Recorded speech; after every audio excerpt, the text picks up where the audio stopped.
Hello everybody, people here and in the land of internet. It's very appropriate now to talk about immune boosting things. And when I was first talked to Rita about immune boosting things, it's obviously fall into three groups.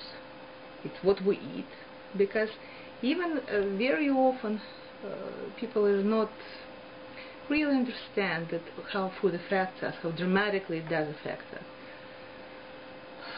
Because we see, you know how they say, oh, he all his life, pil, kuril, whatever. He smoked, he drank, he whatever, and lived till 100 and nothing happened to him. But actually, you know, it's in spite that he did this and this and that he lived. Because we're supposed to take care of our body, and you know, and we do affect our body. But very important to understand that it's only one part. Another part, it's a lifestyle. And when I made this our handout, you know, I did like A, foods, B, supplements, C, lifestyle, all of the above, what strengthens or weakens your immune system. And when we talk about lifestyle, you know, it's very simple. They're talking about very simple things, like keeping germs away. And when somebody walks into my house, I usually do the, you know, did you wash your hands?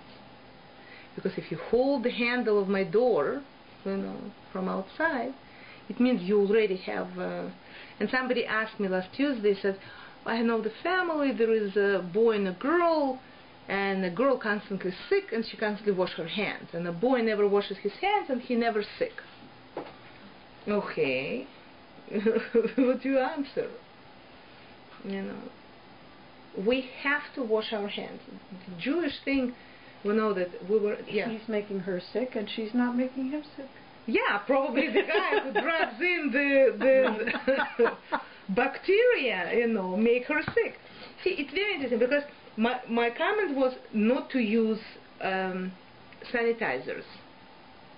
Because now it's known fact that when you really affecting, you know, your environment, making it sterile, and which has happened with the usage of dishwasher, because dishes which you get out of dishwasher, it's almost like a surgical thing. Oh yes? Because it's so clean. Usually, rarely people use cold water in your washer. Yeah. Hot water, and there is a steam, and there is a whatever. It's kind of like opening up in surgery, and everything's sterile. And we have to be exposed, but with a limit. Even you're exposed to something, you still have to protect and wash your hands. And we know through Jewish history that Jews were accused of poisoning wells, or, you know, in the spreading disease, because Jews were not sick, while their non-Jewish counterparts in the same area were dying for plagues. But if you think how often Jews wash their hands, you know, before we knew about bacteria, you wake up in the morning, you wash your hand. You start praying, you wash your hand. You start eating something, before bread, you wash your hand. Before the praying for eating bread, you wash your hand. You know, after washing, you wash your hands. You know, it's constant washing of the hand. As a result, we probably cut on bacteria which were introduced, you know, from hand, which were touching different things. And we know that people were dying. The women were dying from родильная горячка. How do you call it? How would you say it? The birth fever. Because doctor would come from just, you know, opening up the corpse without washing hands, would deliver a baby. Nobody understood, you know, doctor was there, why is she dying, you know, because he didn't wash his hands. You know, it means keeping germs away, washing hands, don't using sanitizing, because it creates super bacteria, super bugs, using too much sanitizer. Another good point is keeping your sorry, my cup. Take it. How is it? How do you like it? Like it. You like it without honey? one of another very important thing, it's a strong hydrochloric acid in our intestine. Because bacteria get through the mouth, where do they get? Into our stomach. If the hydrochloric acid is not strong enough, it continue going and affecting our health. What make our body strong hydrochloric acid? If we eat small portions, if we don't take antacids, because some people unfortunately have a sense that if you take antacids, you kill two birds with one stone. That a lot of antacids, it's a calcium, because you're trying to have a reaction of neutralization in your intestine. But this calcium which we take from tams, it's calcium which is not absorbable by body. It's calcium which stays in your kidney as a stone, who deposit in joints. It's not a good calcium. And the fact that tams neutralize your acidic acid, it means that whatever food you're taking, it's not going to be digested, because you just neutralize the acid which is there. It's a very important point. Eating immune boosting foods, to understand that certain foods are actually helps with the immune system. And it's obvious, it's garlic. It's so clear that garlic has both antibacterial and antiviral quality. When you go to the doctor, you don't know you have a strep, before you start taking your medication, antibiotics. They say, oh, let's find out if it's a bacteria or it's a viral. Garlic does both. Garlic actually kills viral bacteria as well as Garlic kills viral bacteria too. Because antibiotics wouldn't work if you have a viral infection. This is why, always mention that my mom, when she goes out this season, the fluish season, when she comes home, after she was hugging everybody, kissing, whatever, shaking hands, breathing with the sneezing people, she eats cloves of garlic. I make it with at something. home every evening. You do it? We eat garlic. Everybody eats garlic. Everyone. God bless you. This is a very interesting thing. I've told somebody, and she said, this is what we have as a snack. In Russia, we used to do the cut the bread, the korka, the garbushka, the end of the bread, and to garlic like this. In a fancy restaurant, you know how they put garlic in a salad. They don't just put the garlic. They take the garlic and they rub the bowl. And then put greens. It means it's a very gentle aroma of the garlic, whatever. The Russians take a piece of bread and put it on the top like this, and you eat it with your borscht, and it's very yummy. And it's kind of making. I told it to somebody. She said it's what she does. Her children do it. Just leave the garlic. It's a good habit to have garlic. I should do it more often. I'm buying only organic garlic. I don't know why, but I think it's a big difference. It's a good idea. As you said, it's good to have something which is very potent to buy the inorganic. It probably will, and something which you eat whole thing. Because the lemon, I'm consuming whole thing. In this tea, whole lemon with the pith and with the thing, with everything. And we know that pith of the lemon have a very alkalizing quality, which is what we're trying to achieve with our body. I will talk about foods a little bit more. Now I'm going through their lifestyle, but we'll return to food. Keep nose and sinuses clear. It's another thing. Another area when our connection with external world, in our internal world, it's nose and areas like слизистая, the how do you call it? The слизистая оболочка, the sinuses, nasal cavity. Nasal cavity. It's covered. It's external part, right? It's covered with. I forgot the word. Mucous membrane. Mucous membrane. We got the word. Mucous membrane in our area, different area of our body, in the private part, it's very important. It's a place which prevents bacteria from entering to the. This is why it's very interesting. It has to be. It has to have a pH as well, preventing the bacteria.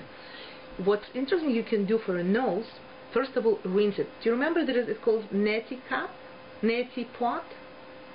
Это обычный чайник. Yeah. It's a regular teapot.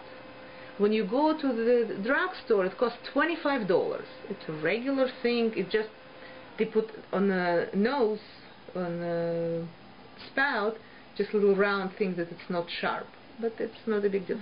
What do you do with it? You make the nice saline solution, teaspoon of salt on a hair expression on your face. It's not. It's nice. Actually what, especially nice when somebody. I'm doing just with my hands. Or you can do like this. Yeah. It breathe in. Breathe in and breathe out. That's very good. But you make it salty or just regular water? No, I'm making salty, but I think less than 1 teaspoon I'm putting. Half a teaspoon. Even less, I think. Yeah. Yeah, it's better. Whatever. You know, ideally they have now the things like this. It's like a salt water, like ocean water. But you go and spend $8. Yeah. You can make sea salt. Crystals of sea salt. Yeah, and you rinse. Especially it happens when you have. Somebody have a runny nose and whatever. It's good. It rinses your sinuses. I heard from someone that it's really important to use that, not to use regular water, but I can't remember why. I think Denise knows. I think bacteria, you're washing away bacteria because bacteria is going away more when it's salty. So when you're doing this, bacteria is washing better than water. Yeah, you're doing it. I don't know. Another thing that's possible, because through osmosis you prevent water getting inside with the bacteria. Because you're creating the difference with the salty solution and plasma of your. I'm talking about not using regular water. Yeah. As opposed to the salt water. Seawater. Seawater. See what happens when we go to sauna. God willing, we'll do the trip to sauna with the honey and salt.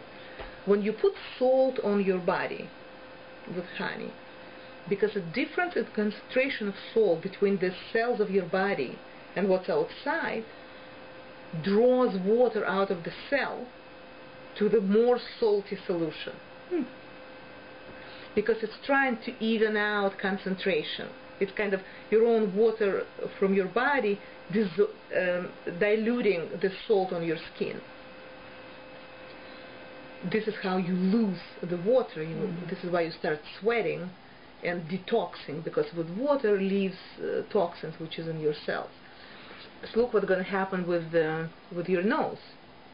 If it's a regular water, tap water, the plasma of your body, it's a little bit salty. Our own cells slightly salty. It means it will get inside the salt to even out the solution. If it's a salt water, you will be drying. A good example, kosher and meat. When you put salt on meat, you grab some. You're grabbing this. I know for sure. I know I tested on myself many times. If I'm feeling that I'm getting sick, I'm just preparing sea salt, water with sea salt, and I'm just rinsing my throat. But every 15 minutes. Every 15 minutes during hour and a half, so it's approximately 6 times after you're not sick. See, because what you do, you flush the bacteria who are growing there, who are sitting there. But the idea is, because they're constantly growing and they're building up again and again, like it's important to really flush it. This is the difference between natural remedies and a pill. That natural remedies you should have a patience, you should have a consistency, things has to be done, you have to listen. When somebody has a fever, you can help a person by drinking a lot of liquid. Once I had with my husband, he had a fever and we had a very heated discussion because I told him, like, I can bring your fever down By the way, I'm not a doctor. Nothing should be taken as just anecdotal evidence. But if you have a fever and if you drink a lot of water, half a liter bottle of water every half an hour, your fever will come down. Plus, you take the vinegar or vodka with water and you put it on your skin, because evaporation takes the temperature. You know, the molecules of water leave you with the energy and you cool down. You know, there is a way of putting this wet shmata, which made out of linen, because linen, the fibers, the fiber idea of linen, it's something which you go and think back of a plant. It actually has this energy, ability to draw. This is your culture. Обычно линен тряпочки пользуются. Линен салфетки на голову. Not cotton linen? See, cotton would make some kind of same sense, but the idea it was a linen. Yeah. Oh, I didn't know. It's very interesting. When you look on all these natural remedies, when you put pack, you know, for example, what's the oil? The mustard? Not the mustard oil. The castor oil. Castor oil pack. On the area when something is well better. Leftover cough. It's something. One thing you give a pill and temperature drops down, and it's such a tremendous shock for a body. Yeah. Imagine to affect your body to such a degree that it will, and you need fever to fight the bacteria, because bacteria grow very nice and 36.6, and they have a very limited temperature zone where they can be comfortable. This is why body increases the temperature of the body to kill bacteria, and we're like running like crazy to bring it down instead of letting. They say that high fever actually kills cancer cells. Yeah, it's a study in Russia. So. Yeah, but people, when body usually really starts fighting but people feel bad for a person because it's uncomfortable, and fever can't kill somebody. Awesome. You know, but there is a way to make person comfortable with animals. Okay, somebody maybe consider animal not very comfortable, but there is a way to, with compress, with a lot of different things, allow temperature rise and body work through it. But it's, again, you have to discuss it with doctor. But we had experience when Russian doctors will tell you, a lot of the difference. My experience, the way people used to be sick, they allow time to rest. Yeah. You have a week. You're sick. For a week you're out of work. You drink, you rest, you sleep. You take a lot of natural, malina, the raspberry. It's a very strong. With raspberry, when you take raspberry tea, all of a sudden you start sweating. With the sweating, your temperature goes down. It's like detoxification. We can find the very fancy words for what was happening. But with this you actually increase immune response of your system. And by the way, people were told not to eat when you're sick, because bodies should because body is body busy fighting the bacteria, and whatever food should be very easy digestible, not something which will take energy from immune system point of view.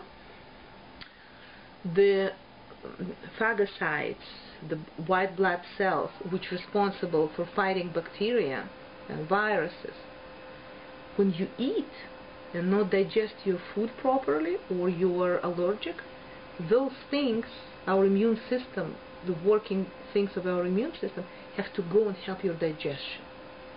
It means you're drawing forces instead of fighting with the disease. your white cells have to go and check protein pieces which got into your system because you ate dairy or something else, or meat, while being very sick. Okay, keep nose and sinuses clear. Stay active. It's so obvious how important exercise. We all know. We all should do it. I just heard a very interesting point that when you exercise, it's actually increase your muscle weight, and which is important for your bones. It's important for metabolism, but it's actually help increase your size of your brain, an area which is responsible for your memory. When you exercise? Isn't it incredible? And we know one of the things happen with older people is memory loss and lack of exercise. They kind of go hand in hand, and you can see it with your wonderful father. He's a dancer. He's moving. He's whatever, and his brain is sharp and Baruch Hashem. And we see it. Brain and. So basically, relationship between brain health and mental health. Mental health and exercise. Yeah. It's very interesting, and it's quite simple. Okay, they tell you not to smoke. We have to, But what is exercise? It's a very good point regarding exercises. See, French people, for example, it's not so popular to go to gym, right? However, you see French women, they look much younger when we do, even the women who go regularly. But French, they're not going. See, first of all, if you live in I wasn't in Paris, I wasn't in France, but in Europe, people actually don't drive as much inside. This is true. Yeah. My understanding that they actually buy food for every day. Isn't it true in Europe? This food is, what is so interesting. Even now, I came from London. Near Subway, I've never seen hot dogs there. But what they're selling fruits by pieces. For example, £1, you can buy 4 pieces of 2 pears and 2 apples, whatever you want, or box of strawberries, just on the Subway. And washed or? No, you have to wash. But in supermarket, they have washed, trimmed 6 pieces of celery, something like 30 pennies or something like this, or 10 tomatoes washed in back already. So just on the go as a snack. I've never seen. Somebody should take it as an idea here. Yeah. So then it's not a big portion. It's a small, just take. And wow. Yeah. And it's very nice because I think it's probably because a lot of single people there. I don't know why, but it does make sense. On the go, or maybe culturally, people buy smaller things. They don't buy. Yeah. So we just went and bought fruits and just went to Starbucks and watched them. Yeah. But it's very convenient. You just everywhere on every subway station. They're selling. They have like it's a great idea. Like hot dogs they're selling here, right? Yeah. So you don't see hot dogs there. Yeah. But you see. Do they fish and chips? No. Fish and chips only in bars they're selling, but not on the street. And somebody told me what they're selling fish and chips in paper, in newspaper. No, it's a pass. Yeah, I don't know. Probably not in London. But French paradox. We talk about. It was what in 70s, 80s. They were calling it French paradox. People eating so much butter and wine and meat, bread, saturated, and whatever. White bread. And a bread. Big piece of white bread. But everybody make a point. We know that French. I'm not, very knowledgeable about France, but my understanding that summer is vacation. Like they know how to rest. I know that their lunch, they take serious lunch and they drink with their food. They drink wine with their rich food. The portions much smaller. They do walk. They do take it easy. We don't know. Probably if your body is not thrown into this, glycemic ups and downs, if your body knows how to eat. There is a very interesting book, and I'm researching it now, and I hope to continue. David Kessler. He's a doctor, and he worked with FDA. And he's talking about the problem in North America, like North America got fat all of a sudden. It's like, and the woman who noticed the data which was coming, she was shocked. She couldn't believe her eyes. And then again and again they checked if everything was done right, and they know that the average woman which weighed 120 pounds in 25 years in 60s, in 1990 she was weighing 147. You know, and it's no, but here everything are hormones, right? It's not only hormones. It's, you know, it's very interesting.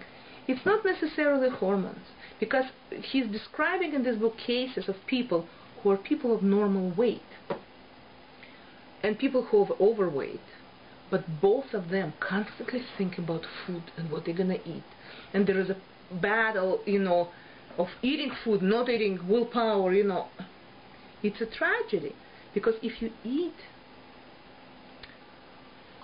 real good fat, you actually satiate it. You're full. Yeah. And your body knows that you're full. You don't have a craving, because idea of craving which you can't stop. I was just listening to a seminar and the questions being asked. If you're asked question like this, I have a sweet tooth and I really can't stop eating sweet, or even if I don't eat sweet, I want to eat sweet. You know, it's like everything about. Answer is, it's not just you, it's your whole system. And maybe you're ridden with candida, and those yeast wants sugar. It's not you. You are like a continent. Your body is a continent. We're ridden by parasites, which have needs too. By the way, sometimes you have a need for something, you eat it, and you feed your parasites, which is another thing we have to be researching and seeing what we should eat to fight the parasites which are in our system, which get through the mouth, through the food, through fish, whatever, hands, eggs is everywhere, and then they grow inside and they eat our food and they live with us for years, and they're different size and different whatever. It's very sad, but we were told that majority of people have it. We're sitting at the table and some of us probably do have them. How often do we check ourselves on parasites? And how often how user can find them? Oh, back in Russia, помнишь, в коробочке? The poop but, it's in very a box. hard to find them. You can find eggs in a stool, but very hard. But it could be that it wasn't time when eggs were laid. It could be whatever, and there is something which lives higher. You know, it's a concern. But certain things it's good to eat. Again, garlic. Garlic is good. Pumpkin seeds. Yes. They're good for the not only mineral component. They're good for fighting parasites. We should talk about it, you know, more and finding how to do it. But I think quality of food is also important. You know, in Europe they're not selling eggs from chicken that is farm raised. It's a free range. Only free range. And even you going to restaurants, they say we're using only free range. It was a big scandal there. I think 6-7 months ago, where they found out what chicken, not in farms, they would call this in barns, what they keep in them, you know, this, they're using special lamps, so the chicken producing more eggs. They do the cycle faster. Yes, and they found what those chicken are very aggressive. So they had research, and this aggressive, it's passed to eggs and passed to people who eating those eggs. So they found it was a period of time with no eggs in Europe at all, because it's not enough free range, right? So, for example, Germany stopped at all, and people during, you know, this holiday, what is Easter? Easter. Oh, there is an Easter egg. They had to drive to Poland to somewhere to find eggs because no eggs at all. So now what they're doing in London, for example, you cannot find. Everywhere they're selling only free range eggs, and only if you're going to baking section, it's for baking needs. it calls.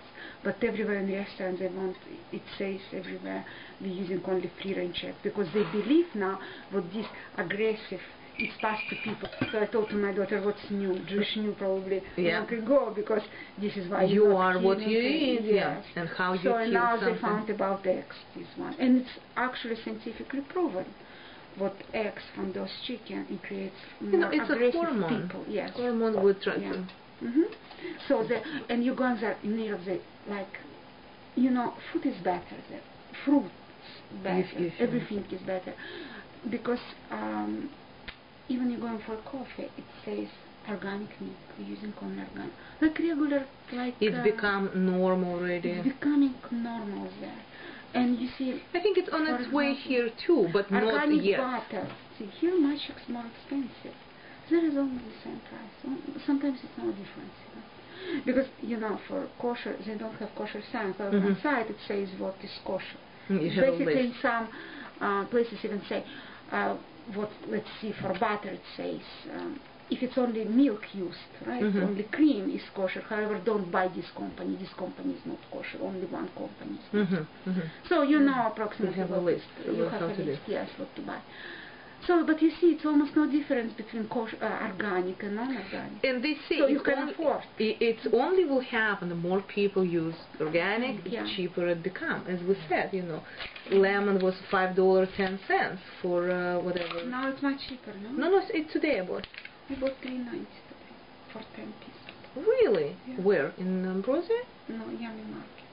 Oh, really? I should check there. I never. And usually Holland Farm is cheaper. I should check. Okay, obviously smoking, bad idea. Whoever smokes, we should, and secondhand smoking. It's not applicable to us. Stress, the idea of persistent and chronic stress. It's a big problem. It's a big problem.